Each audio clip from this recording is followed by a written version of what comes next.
What is Amazon Marketing Cloud and why should you as a seller care about it? My name is Noah Wickham. I'm VP of Sales and Marketing here at My Amazon Guy, and I'm going to show you exactly why you should be caring about Amazon Marketing Cloud and how you can actually utilize it to implement some new strategies as early as today.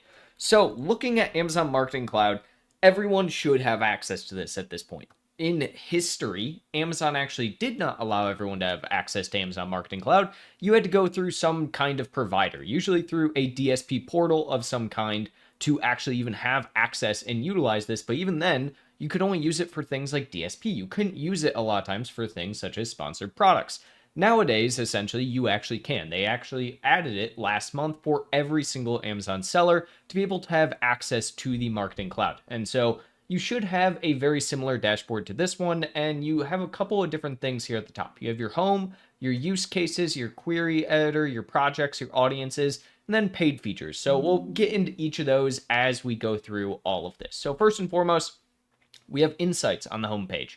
Insights is pretty interesting to me. It's kind of cool to be able to do. You can even add your own insights, so you can actually look at a couple here, such as like overlap by campaign groups, sponsored ads, and DSP overlap. This one is really, really important for a lot of larger tier sellers who typically are trying to see how much overlap they actually have in all of the advertising they're doing in different capacities. Then we also have ones that are super simple, such as time to conversion and audience overlap analysis to see how much of your audience is in different groups. Insights in general on the Amazon Marketing Cloud are one of the more powerful aspects that I like to see across all accounts now, because it just gives so much access for us to be able to run with and understand how we're actually effectively targeting a lot of demographics and consumers. Next, we have our use cases down here. So we don't have any favorites on this account yet. This is fairly fresh account when we're looking at the AMC, but there's tons of different use cases, and you actually can go over here and we can filter. One of the really cool things about having AMC for everyone nowadays is that there's even this little section called no code. And no code is essentially anything that you as a regular person can do inside of AMC and implement just right away. You don't have to have any real specialized knowledge to build out any specific audiences. You don't even have to go into your query editor to be able to do it. Like I said, historically, you had to have a partner program, you had to have a software of some kind to actually utilize a lot of AMC, and you had to understand how to call on their API a lot. It used to be really, really frustrating, I think, for a regular person to even utilize it to its full potential. Nowadays, they have all of these custom pre-built solutions for you, such as this one, where it's a high-value audiences solution. So we can just click on this, and this is what we would consider to be an audience use case.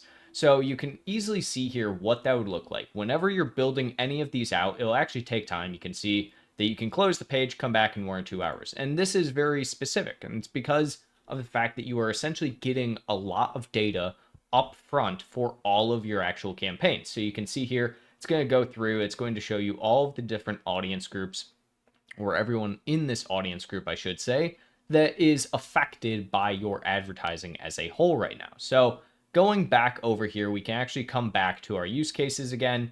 We can go to things such as no code, and let's look at some of the analytics we could be doing here. So what is the purpose of using Amazon Marketing Cloud for analytics? Well, a few things. So again, we have things such as the high value audience solution, we have optimal frequency solution, and so many more. And so it's one of those things where I think this in general will likely be a little overwhelming. So let's point out some that I would typically recommend to put on any kind of account of any relative size where you're spending, let's say, more than $1,000 to $5,000 a month in advertising. So I typically am going to be looking at some very important ones, such as this one here, ASIN purchase overlap for upselling. This one is really important just from the aspect that it allows you to have a lot of audience to understand how much you could actually be doing some cross-selling across your different ASINs. Next up, if you are doing any form of DSP advertising alongside your sponsor ads, I would also be looking at this one, sponsored ads and DSP overlap. This essentially will give you a full in-depth overlap analysis of your different campaigns and really show you if you're effectively targeting and utilizing DSP to drive traffic or conversions comparatively to overlapping your two different advertising types. Next, we have an audience overlap analysis. Very, very similar. It just is essentially going to show you the different audience segmentations that you have and how they actually overlap with each other. Let's say somebody being in multiple different audience groups at the same exact time. And then finally, I like to see the path to conversion by campaign groups. This one's super useful for the majority of sellers just because you get to actually understand your buyer's journey a little bit. Amazon in recent years has allowed us much more information on the customer journey, even putting that customer journey into brand analytics, but now you can see it specifically from an advertising capacity. So these are just 3 to 4 of the ones that I would immediately like to put on any account of any size realistically, just because it gives a lot of that information. Now, you could also do your reach impression frequency just to understand if there is an audience where you're frequently reaching them and getting those impressions, but you're not getting those clicks, and why that might be. So this is really useful information, especially if you're looking at it from, let's say, even like a sponsored brand perspective, to understand if people are looking and watching your video, but your video isn't all that enticing at the end of the day. Next, let's talk about audience groups. So audience groups are actually what you are going to be utilizing specifically for your advertising. And this is where you essentially can now start to create sponsored ads that go off of these audience groups. It's really useful for the majority of sellers just because now you get that granularity in your actual targeting that you never had before. For anyone who has ever done anything with, let's say, meta advertising, this isn't going to be all that foreign to you just because it's very, very similar in nature as to how something like meta advertising works. The only differentiator at the end of the day is that Amazon still doesn't actually give you any of the information about the audience itself. It essentially keeps all of the true audience information to themselves while you get to just utilize those different audience tags in your advertising. So looking into this, there's a couple of ones in here that I have been utilizing across multiple accounts for quite a while now. Specifically, I like this one. Audience that added to cart but did not purchase. For anybody who has watched my videos before, you know that I love a brand tailored promotion with brand cart abandoners, mainly because it is such an easy way to get people back into the loop. And so I love utilizing an audience like this with a campaign specifically geared towards a product that I also have a brand tailored promotion for that exact audience group as well. It allows you to essentially get a higher frequency of repurchase amounts from those audience types. Next, we also have audience of high value new to brand customers. This is super, super crucial for anybody that is essentially trying to grow within a category. So I've been using this for sponsored ads where we are doing specifically categorical targeting so that we can try and be at the very top of the category for people that are going to be higher value and could be new to brand customers that we can try and start to capture. This is going to really, really help us in the long run in the overall customer acquisition cost phase as well, where we don't have to be spending as much on a bunch of people who likely aren't going to be purchasing our products anyways. Now, I also like audience frequently exposed to your campaigns. This is really, really good. And the reason that this one is really, really good is because you can utilize this specifically for your own self-targeting. This audience group is great for just being a very defensive audience because they are frequently exposed to you as is, and so they are unlikely to necessarily be clicking you, but could potentially be people who are keeping away from your competitors and still getting you in the mind's eye. So this is one that I've been using quite frequently within the sponsored ads as well, but primarily from a defensive campaign perspective. Now, going down just a little bit, we also have our audiences based on high value customer segments. This one is going to be exactly what it sounds like. We utilize this primarily actually within auto campaign.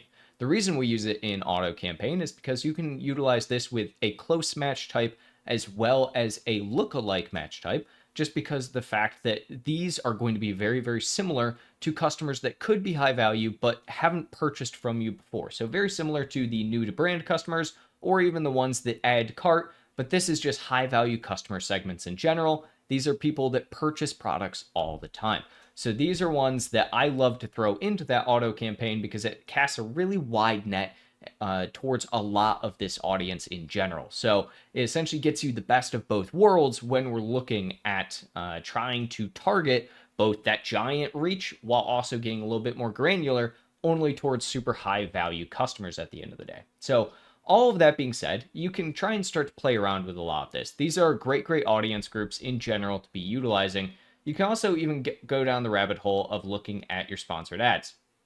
Now, these sponsored ads are, again, very similar in the sense of the audience, but they essentially are going to add a couple of new ones in here as well. But these are all the ones that you can actively utilize within your sponsored ads at any point in time. And this comes down to just going into your campaign manager.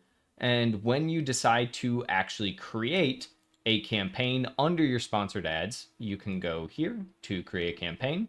And when you are doing that, you now are able to see this section under your bid adjustments. You can go to your audiences and you'll have two buttons here instead of one if you've already built an audience.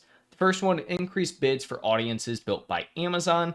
We can choose this and we can now see three in here: purchased brands, product, clicked or added brands product to cart, high interest based on shopping history. So these are the three that are built by Amazon. However, if we had gone through and created one of those new audience segmentations that I was just showing you, you would actually have another button in here that would be from Amazon Marketing Cloud. And that would be where you just click down and you have that exact one that you're trying to do. And within that, you'll be able to essentially bid adjust specifically for those audience segmentations only when you're actually creating these different campaigns, which is exceptionally useful for the majority of sellers. Now, all of that being said, if you are somebody who is still very unfamiliar or you want to try and have someone else help you alongside with all of this Amazon Marketing Cloud, you can actually come and find us under the Amazon Ads Partner Portal, Mag Growth, and we can help you guys out. We are a registered Amazon Ads partner, and we'd be more than happy to essentially build out some custom audience groups for you, even show you how to use those in your sponsored ad campaigns. But this is one of the major updates that really changes the landscape for all of advertising and doesn't make audience groups something that is just for only people who have giant budgets to continue to dominate with those giant budgets. So hopefully you liked this explanation across the board, and if you did, feel free to give this video a like, a thumbs up, leave a comment down below with any questions you have about Amazon Marketing Cloud, and feel free to subscribe so you can catch all of the new videos we put out about this as well.